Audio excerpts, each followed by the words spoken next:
Yeah, anytime seniors leave here, it's a big deal. I remember my senior day, emotional, walking out, and I saw a picture of Coach Osborne and I when I was coming out of the tunnel. It means a lot to me. So, talked a bunch about these seniors. It's a great group. I feel bad this season hasn't gone better for them, but at the same time, these are going to be some of the guys that the foundation for what we're going to do going forward is built on. And I think they know that and can feel it, and I'm going to be sorry to see a bunch of them go. Is there a guy or two from that class that maybe hasn't hardly played that you really admire for, still being here?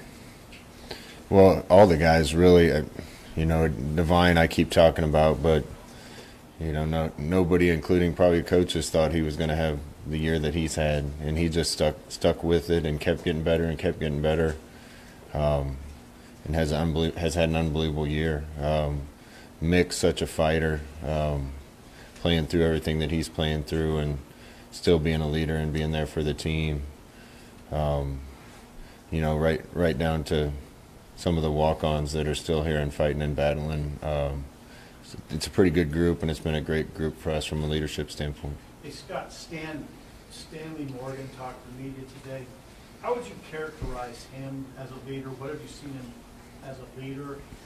And is there any part of his game that is especially appealing to you? I've said this a bunch about Stan. The best part about Stan is he loves football. Every day at practice, he's got a smile on his face. He's excited to do warm-ups to get ready to practice. There's always positive energy coming out of Stanley, and you need that on your team. I don't know if he's quite as vocal consistently as some of the other leaders, but he sets the example daily for how you're supposed to do things and how you're supposed to practice, and his enthusiasm is infectious. Scott, Devine was named the Big Ten Offensive Player of the Week today. He's 2 games away from the end of the season of a senior year. Just talk about the road he's had here and what it means to have him get that honor. 2 games left. Yeah, I'm so happy for him. He's an example of how kids should be and what they should do. We all want things to happen and work for us right now. Otherwise, we're unhappy and we quit or we leave. I wasn't around Devine for most of his career here, but coming in as the coach, and getting information from people that knew the program, we thought, from the information I got, that running back was the place where we needed immediate help because we weren't sure how good we'd be at that spot. We went out and got some guys, and all of a sudden at the beginning of the season, Devine found himself as not the starter. And that could have gone a lot of different ways. Went different ways with a couple other guys when that happened, and not him. He just kept coming to work, doing his job, getting better. It's even more special when someone has a great season, when they persevere through something like that. And what a great teammate and a great person, and I really believe he's put himself in position to keep playing football and not have his Nebraska career be the end of his career. After the game, you said he's all Big Ten. If you had to tell other coaches and media members why they should vote for him, what would you say? I would never tell anybody else who to vote for. I said he's playing at that level, and there's no question in my mind. I certainly haven't seen everybody in the league, but his productivity for us, especially in conference play, has been incredible. I feel like a dumb coach because I guess I only gave it to him 11 times on Saturday. But he's been doing great things with the ball when we get it to him. Has his evolution kind of helped open up the game for some of your wide receivers the back half of the season? Yeah, the run game opens up the pass game. If you can't run it, it's tough to score points. So you rely on your pass game, become one-dimensional. We've been pretty balanced on offense. Obviously, that's going to be a big challenge this week because we're playing the #1 rushing defense in the country. But if we can get him going, if we can get Mo going, Adrian contributing to that, it leads to a lot of possibilities in the passing game. How much has Michigan State's defense changed since the 2 times you called plays against them? It hasn't changed. Oh, it's changed. They're still doing the same things. They're not as consistently. It was pretty much a quarters outfit with some third down pressure when I played them, coached against them all those years ago. They mix in more man now. There's a little more first and second down pressure, a little more single high. They're just a little more multiple and mix it up a little more. They've changed their quarters coverage a little bit. I mean, you still recognize it as the same outfit, but I think they've gotten better since then. You were an overthrown pass from beating them twice, so obviously you figured some things out about how they play. What's good about their style of defense, and what kind of success did you guys have at Oregon? This is close to or as good a defense as we've faced all year, and I've only watched them for one day, but I got a ton of respect for what they do. They know their schemes, they know their issues and places that people have tried to hit them, and they have answers for that. Best thing about them, they get 11 guys playing hard and sprinting to the football, and they don't give up big plays. So we got to be on our game to create them, and we got to be ready to sustain some drives if we need to. Scott, Trey Neal forced a couple fumbles Saturday, had 10 tackles. How instrumental has he been in teaching your guys to play defense the way you want them to play this year? Yeah, we're glad to have Trey. Got such a good relationship with Trey. The whole coaching staff does. Trey wants to be a coach. I think he's going to be a good one. But love watching him have success on the football field. And he's been great for our younger DBs and a lot of the defensive guys already being familiar with a lot of our scheme and system. He can make all the calls for us, and that's a piece that we were missing before he got to town. Michigan State's played a couple different quarterbacks, Lewiecki and Lombardi. Is there much difference between the two when they're in the game? No, they both do a good job watching them. They've been kind of bit by the injury bug, particularly on the offensive side of the ball. Unfortunate for them. I remember Lewiecki coming out of high school from Pinnacle in Arizona, and I went and watched him and was impressed with him, so I know what kind of player he is. I don't think their offense is going to change much based on which guy's in there, and both of them are capable of doing good things on the field. With the way you've run the ball the last few weeks, maybe with your front guys, what has changed? Is it just sort of a natural evolution of getting comfortable, or maybe what are you doing better in that regard than earlier this year? We're just better. I think individually all the guys up front are better. They're playing better as a unit. We're blocking a little better on the perimeter. The backs are better.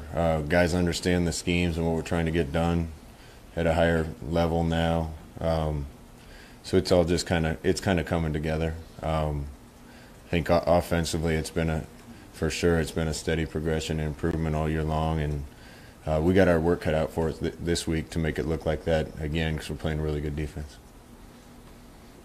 I suppose this would be true of the whole team, but specifically the seniors. What character have you seen revealed in them for a rough start to the year and then the perseverance they've shown over the last half? I think it says a lot about the job that the assistant coaches have done. It says a lot about the character of the guys on this team right now.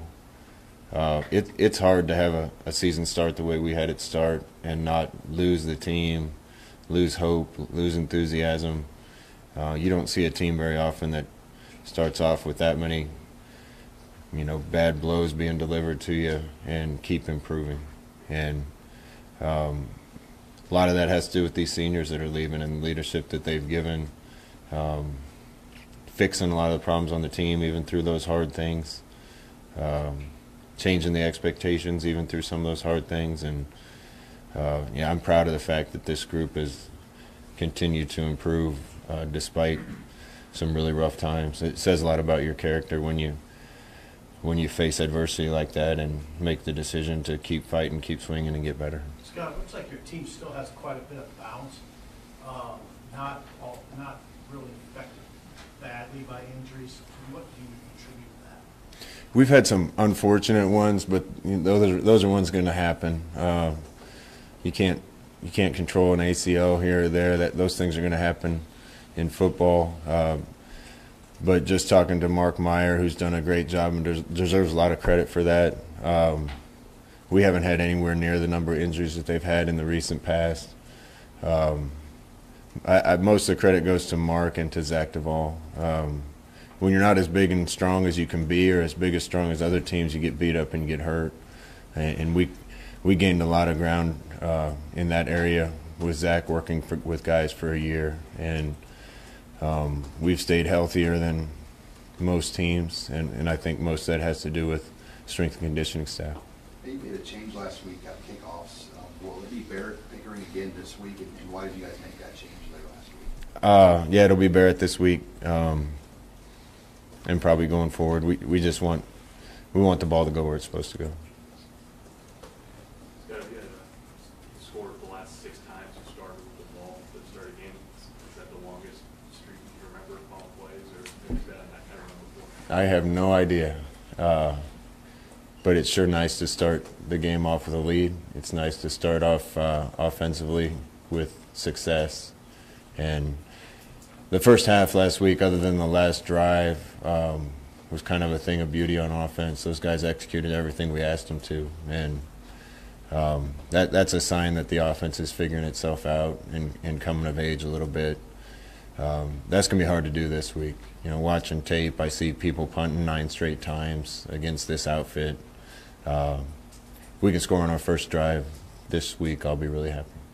With all the forced fumbles you guys have caused the last couple of weeks, are there certain things maybe the layman wouldn't spot that you see and why that's happening for you guys? No, we're just ball aware now. You can preach it until you're blue in the face, but you have to have it in the back of your mind when you come in and you're the first or second guy coming into a tackle to not just clean up the tackle but try to get a hand on a ball. And that mentality's got to be ever present to keep getting balls out. We're starting to get more guys with their eyes on the ball in zone coverage. They're rallying to balls better, so we're getting more hats there. Guys are aware of where a guy's holding it. Second guys in are taking slaps at it, and you know, that's how this thing is going to be successful. If our offense can keep improving, we don't have to stop somebody every time we're out there. But if you can get 1 or 2 big breaks, big turnovers, and the offense can capitalize on those, you can separate in a game.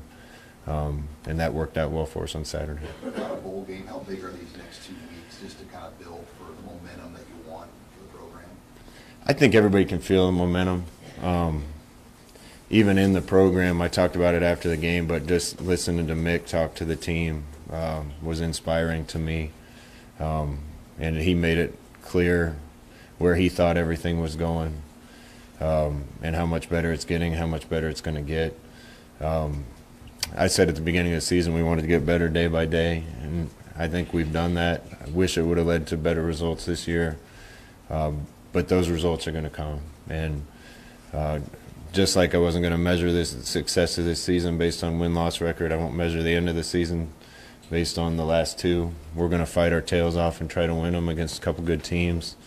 But I think everybody in the building, everybody in this program can see where it's going, and that in itself has been a success. Were you hoping for a 2:30 start to kind of help with your Korean weekend, and how tough is it when you get many 11 a.m.s in a row to try to get recruits to come in from far away? Yeah, well, we win more games, we'll be better in better time slots, right? Yeah. But it's tough getting kids here from out of state when you play at 11 in the morning. Selfishly, I like 11 in the morning. I can get home and have dinner and see my son.